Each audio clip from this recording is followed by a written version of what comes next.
ಒಂದು ಗಾದೆ ಮಾತಿತ್ತು ನಮ್ಮಲ್ಲ, ಅದು ಅಕ್ಷರಶಃ ಸತ್ಯ ಆಗಿದೆ ಇವತ್ತು. ಯಾಕಂದ್ರೆ ಯೋಗ್ಯರನ್ನ ಆಯ್ಕೆ ಮಾಡುವಂಥ ಇವತ್ತು ಸ್ಥಿತಿ ಎಲ್ಲೂ ಕಾಣ್ತಾ ಇಲ್ಲ ಆಲ್ ಓವರ್ ಇಂಡಿಯಾದಲ್ಲ. ಈ ನೆರೆಯಲ್ಲೇ ಇವತ್ತು ಎಫ್ಸ್ಟೈನ್ ಇದ್ದಂಥ ಅವ್ರು ನಾಯಕಾಗಿ ನಾವು ಕಾಣ್ತಾ ಇದ್ದಾನೆ.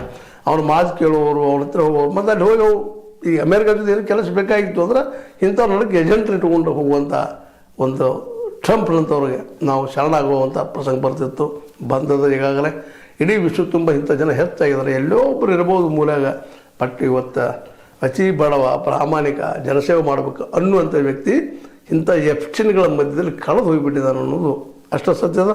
ಈ ದಿಶೆಯಲ್ಲೇ ನಾವು ಇದನ್ನು ನಮ್ಮ ರಹಮತ್ ತರೀಕೆರೆಯವರ ಮಾತನ್ನು ನೋಡಬೇಕಾಗಿದೆ.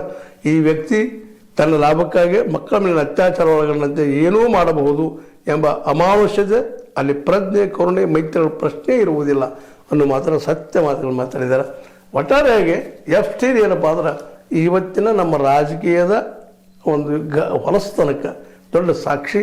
ಯಾಕಂತಂದ್ರೆ ಇಂಥವ್ರ ಜೊತೆಗೆ ನಮ್ಮ ನಾಯಕರು ಹೋಗಿ ಭೇಟಿ ಆಗ್ತಾಯಿದ್ರು, ಜಗದ ನಾಯಕರೆಲ್ಲ ಅನ್ನೋದನ್ನು ಗಮನಿಸಿದಾಗ ಜಗತ್ತು ಎತ್ತು ಹೊರಟದಪ್ಪ ಅನ್ನೋದು ಅಷ್ಟು ನೋವಿನಿಂದ ಹೇಳಬೇಕಾಗಿದೆ. ಏನೂ ಇರಲಿ, ಎಫ್ಸ್ಟೈನ್ ಇವತ್ತು ನಮ್ಮ ಮುಂದೆ ಒಬ್ಬ ಕಲುಷಿತ ರಾಜಕಾರಣಕ್ಕೆ ಮತ್ತು ಅರ್ಥವ್ಯವಸ್ಥೆಗೆ ಕಾರಣೀಕರ್ತ ಅನ್ನೋದನ್ನು ನಾವು ಮರೀಲಿಕ್ಕೆ ಆಗೋದಿಲ್ಲ ಅಂತ ಹೇಳ್ತಾ, ಇದು ನಿಮ್ಗೆ ಲೈಕ್ ಆಗಿರ್ಬೋದು, ಲೈಕ್ ಮಾಡಿ, ಶೇರ್ ಮಾಡಿ, ಕಮೆಂಟ್ ಮಾಡಿ, ಜೊತೆಗೆ ಸಬ್ಸ್ಕ್ರೈಬ್ ನಿಲ್ಲಿಸೋದು. H60 ನ್ಯೂಸ್ ಅರ್ಥ ದೇಶ ತಲೆ ಸತ್ಯದ ಕೈಗಳಲ್ಲಿ ವಂದನೆಗಳು.